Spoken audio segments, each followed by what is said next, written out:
Good morning friends. आज हम लोग क्या देखेंगे? आज हम लोग एन ज्योग्राफी का जो क्लास 12 का बुक है, भारत है और अर्थव्यवस्था। तो इसका हम लोग पहले क्या देखेंगे, तो जो चैप्टर है ये यानी कि कितने चैप्टर पढ़ने हैं और किस प्रकार से पढ़ने हैं उन सब के बारे में जानकारी प्राप्त करेंगे। तो बिना देर किए हुए देखते हैं कि इसमें क्या क्या पढ़ना है। जो कक्षा 12 के लिए भूगोल की यह पाठ्य पुस्तक है।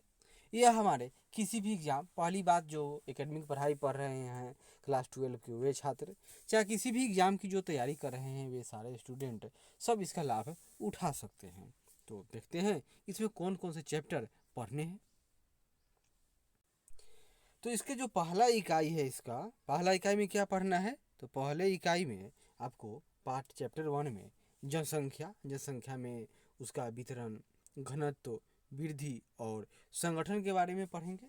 यानी जनसंख्या यानी जैसे कि कोई देश है उसका टोटल आबादी कितना है वो उसका जनसंख्या हो गया। दूसरा है वितरण। वितरण के मतलब कि उसकी आबादी, जैसे भारत है का मैप हम बना लेते हैं। कल्पना कीजिए कि यह भारत का मैप है, मान लेते हैं, और यहाँ पर दक्षिण का पूरा पठार है, यह उत्तर का मैदान है।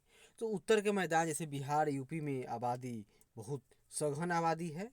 इसके एवज में दक्षिण में, जैसे दक्षिण का पठार है, यहाँ पर थार डेजर्ट है, इन सब में आबादी कम है। तो यही वितरण है कि वितरण सब जगह एक समान नहीं है, इसके बारे में पढ़ेंगे। उसका कारण क्या है, नदियों के कारण, स्थल का प्रभाव, मैदान का प्रभाव, फिर समुद्र से दूरी, समुद्र स्थल की ऊंचाई, पहाड़ी भाग, पठारी भाग, मैदानी भाग और बहुत तरह की बातें हैं, सब जानेंगे हम लोग। वह वितरण में मुख्य रूप से आता है। फिर घनत्व, जैसे बिहार सबसे घना बसा राज्य है, जहाँ पर 1 किलोमीटर में 1089 व्यक्ति रहते हैं। वहीं आप चले जाइए लेह में यानी लद्दाख में, चाहे पूर्व में अरुणाचल प्रदेश, और यहाँ पर थार डेजर्ट में यहाँ पर आबादी सबसे कम है। इसी तरह से दक्षिण भारत में भी चले जाइए तो बिहार इतना सघन आबादी नहीं है। यह यानी कि यह घनत्व मतलब क्या, प्रति वर्ग किलोमीटर में 1 किलोमीटर लंबा, 1 किलोमीटर चौड़ा जो एरिया है, इसमें बसने वाली आबादी वही क्या है, तो उसी को हम लोग घनत्व कहते हैं। फिर इसका जो तीसरा है यह है वृद्धि।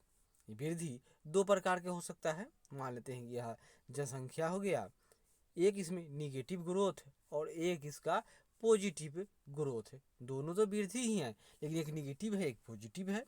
तो हम लोग जानते हैं कि 1921 में भारत में क्या हुआ था, निगेटिव ग्रोथ हुआ था, लेकिन उसके बाद से भारत की आबादी लगातार बढ़ती जा रही है। तब क्या हुआ, पॉजिटिव ग्रोथ है, यानी ग्रोथ वृद्धि बढ़ते जा रही है, उसको कहते हैं हम लोग जनसंख्या विस्फोट। उसके बारे में हम लोग पढ़ेंगे। और वर्तमान में भारत की जनसंख्या 2.1 जो प्राप्त करना चाहिए, यानी फर्टाइल रेट, यानी एक व्यक्ति को औसतन 2.1 बच्चा होना चाहिए। इससे क्या होगा कि हमारे दो का जो सपना है वो पूरा हो जाती है और जनसंख्या स्थिर हो जाएगी। तो यही भारत को चाहिए, पर दुनिया इसी के लिए प्रयासरत है कि जनसंख्या अस्थायी हो जाए। लेकिन किसी देश की समस्या, जैसे जापान, पश्चिमी यूरोप के देश जैसे जर्मनी आदि देशों में जनसंख्या क्या है, तो वो निगेटिव ग्रोथ कर रहा है। जबकि भारत और अफ्रीकी देश, इन सब में क्या समस्या है कि जनसंख्या पॉजिटिव ग्रोथ कर रही है। अतः निगेटिव ग्रोथ वहाँ पर कार्यकारी जनसंख्या की कमी हो जाएगी, पॉजिटिव ग्रोथ वहाँ पर आवश्यकता की बहुत सारी संसाधनों की आवश्यकता पड़ेगी, और वो देश उतनी उस तरह की आवश्यकताओं को पूर्ण करने में सक्षम नहीं है, क्योंकि मांग हमेशा आपूर्ति से अधिक है। अतः तेजी की स्थिति यानी महंगाई यानी कि हर कोई के पास सब कुछ पहुंचना संभव नहीं है। तो ये हम लोग वृद्धि में पढ़ेंगे। और फिर देखिए आगे आगे यहाँ पर मिलेगा आपको संगठन। संगठन यानी जनसंख्या। जनसंख्या में देखा जाता है जैसे अफ्रीकन कंट्री यह पिरामिड की तरह, यानी यहाँ पर 15 वर्ष का एक हम लोग बनाएंगे चार्ट, यहाँ पर लिख दिया जाएगा। यहाँ पर रहेगा आपको 60 वर्ष और इससे ऊपर की जनसंख्या, यानी 15 वर्ष से कम आयु वर्ग के बच्चा सबसे ज़्यादा है। उसके बाद 15 से 60 वर्ष की आयु उससे कम है, और 60 वर्ष से ऊपर की आयु पर पिरामिड की तरह बन गया है, यानी यहाँ की आबादी सबसे कम है, मतलब जनसंख्या में बच्चों की संख्या सबसे ज़्यादा है। वहीं अगर आप किसी यूरोपियन कंट्री जैसे जर्मनी या जापान का ही उदाहरण लेंगे, अगर उसका आप मैप बनाओगे तो उसका मैप कुछ इस तरह से आता है, मतलब वह नीचे यानी बच्चा कम है, उससे ज़्यादा युवा आबादी है, और युवा आबादी से भी अधिक आबादी वृद्धों की आबादी है। यानी यहाँ पर फर्टिलिटी रेट जो है 2.1 से कम हो चुका है, यानी जनसंख्या घट रही है। यह सब हम लोग पढ़ेंगे। फिर उसके बाद यहाँ देखिए दूसरे चैप्टर में क्या पढ़ना है, प्रवास। प्रवास यानी हम लोग कहीं मान लेते हैं ए स्थान पर रह रहे हैं, अब यहाँ से बी स्थान एक दूसरी स्थान है, यहाँ पर यह हो सकता है कोई यहाँ से ए से बी चला जाए या कोई बी से ए स्थान पर चला है, तो दोनों स्थान पर क्या हो गया, प्रवासी हुआ। एक होगा कि ए से बी पर गया तो यहाँ पर क्यों गया, या बी से ए पर आया तो क्यों आया, या यह भी हो सकता है कि केवल लोग ए को छोड़कर जा रहे हैं और बी में हर कोई बसना चाह रहा है।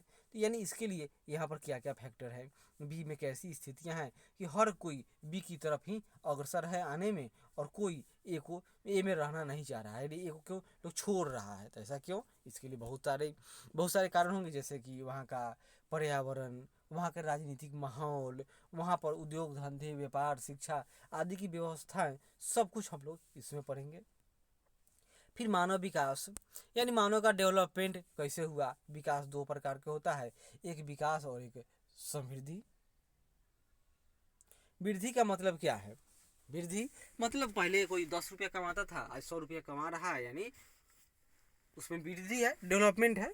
लेकिन अब मानव विकास मतलब क्या देखा जाएगा कि वह केवल पैसा ही नहीं कमा रहा है, उसका शिक्षा स्वास्थ्य इन सब का स्तर ऊपर की ओर जा रहा है। तब हम लोग समझेंगे कि मानव का सही मायने में विकास हो रहा है।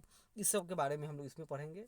फिर चैप्टर 4 में क्या पढ़ना है, मानव बस्तियाँ, यानी मानव की जो आबादी है वह किस तरह की आबादी है। एक आबादी शहरी आबादी जो टाउन में रहती है, दूसरी आबादी विलेज आबादी जो गांव में रहती है। इस सब के बारे में हम लोग पढ़ेंगे। फिर इसमें होता है जैसे कोई झील है, झील के किनारे आबादी, तो वह वृत्तीयकार आबादी होगा। कहीं पर वाई सेक्शन आबादी मिलेगा आपको, इस तरह से यह पढ़ेंगे हम लोग। ये सब ग्रामीण बस्तियों में आबादी के प्रकार हैं। कहीं पर आपको आयताकार आबादी, ये नदी है, नदी के दोनों तरफ की आबादी कैसे विकास हो गया, इन सब के बारे में, ये जो मानव बस्तियों का जो प्रकार है इन सब के बारे में पढ़ेंगे। फिर चैप्टर 5 में पढ़ेंगे हम लोग भू संसाधन तथा कृषि, यानी भू संसाधन यानी लैंड रिसोर्स और एग्रीकल्चर के बारे में। इस तरह की क्या संभावनाएं हैं, किस तरह के संसाधन है भारत में, यानी भारत से संबंधित ही इसमें मुख्य रूप से पढ़ाई की जाएगी। फिर जल संसाधन, जल यानी वाटर से संबंधित, भारत में वाटर कैपेसिटी कितना है, इसकी आवश्यकताएं क्या है, इसके उपयोग की प्रवृत्ति क्या है, इसमें सुधार की कितना आवश्यकता है, इन सब के बारे में हम लोग पढ़ेंगे। जल संसाधन, साथ में क्या पढ़ेंगे, खनिज तथा ऊर्जा संसाधन, यानी भारत में किस तरह के खनिज है। एक खनिज होता है धात्विक, एक अधात्विक। धात्विक को लौह और अलौह में बांट दिया जाता है। इसी तरह अधात्विक में ईंधन आएगा, और एक भवन निर्माण सामग्री। ईंधन में कोयला पारंपरिक, फिर यूरेनियम यह नाभिकीय ऊर्जा का स्रोत होगा। पेट्रोलियम जीवाश्म ईंधन का स्रोत है, जो कोयला भी जीवाश्म ईंधन में आता है। इन सब के बारे में पढ़ेंगे। फिर आपको नवीकरणीय संसाधन जैसे सौर ऊर्जा, हाइड्रोल एनर्जी, पवन ऊर्जा, इन सब के बारे में हम लोग इसमें पढ़ेंगे। फिर 8वां देखिए निर्माण उद्योग, यानी विनिर्माण उद्योग, यह भी बहुत महत्वपूर्ण चैप्टर है। इसके बारे में हम लोग जानकारी प्राप्त करेंगे। इसमें आने वाली समस्याएं और इसके विकास की जो योजनाएं हैं, इस सब के बारे में हम लोगों को इस चैप्टर में प्राप्त जानकारी मिलेगी। और 9वां देखिए भारत के संदर्भ में नियोजन तथा सतत पोषणीय विकास, यानी सस्टेनेबल डेवलपमेंट आपको हर जगह मिलेगा। इसका सामान्य सा अर्थ है कि आप को जो जितना संपत्ति आपको मिला, आप उसका क्या हैं, आप उसके स्वामी नहीं हैं, आप उसके संरक्षक हैं, पैटर्न है बस। आप उसके आपको आपको किसी ने दिया, आप क्या करें, आप उसका इस्तेमाल कीजिए। कैसा इस्तेमाल, सही सलामत, ऐसा नहीं कि आप उसको खंडहर बनाकर चले जाएंगे और आने वाली पीढ़ी को खंडहर के रूप में उसको दिखाइए। नहीं, आपको जैसा मिला है आप उतना ही अच्छा, उससे हो सके उससे और अच्छा अगली पीढ़ी को सौंप दीजिए। यही सतत पोषणीय यानी सस्टेनेबल डेवलपमेंट का सार है। क्लियर। और इकाई 4 में क्या पढ़ेंगे हम लोग, परिवहन तथा संचार। परिवहन यानी इसमें आपको आ जाएगा सड़क यातायात, जल यातायात, एरोप्लेन, फिर रेलवे नेटवर्क, इन सब के बारे में पढ़ेंगे। और संचार तो जानते ही हैं, अब ब्रॉडबैंड का ज़माना है, वायरलेस टेक्निक का ज़माना है, ये सब संचार से संबंधित जानकारियाँ हम लोग इस पर पढ़ेंगे। अंतर्राष्ट्रीय व्यापार, पूरी दुनिया का 90+% जो व्यापार है वह आजकल क्या है तो जल के माध्यम से है।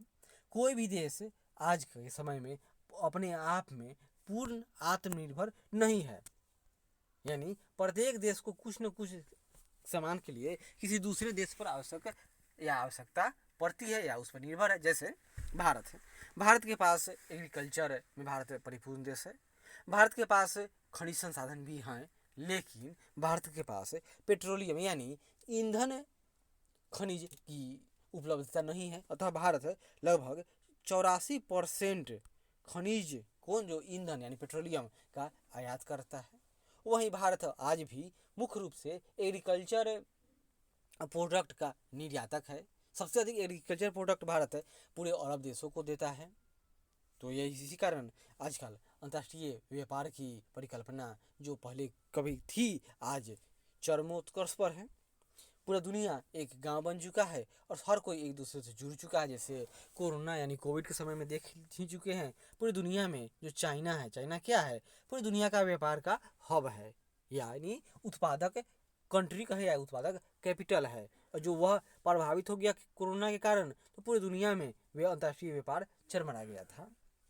अब आगे देखिए, भौगोलिक परिप्रेक्ष्य में चयनित कुछ मुद्दे व समस्या यानी वर्तमान संबंध में समय में देखेंगे क्या क्या समस्या और मुद्दाएं हैं। ये सब हम लोग चैप्टर यानी कुल क्या NCERT के जो क्लास 12 है इस पुस्तक में हम लोग ये सब पढ़ेंगे।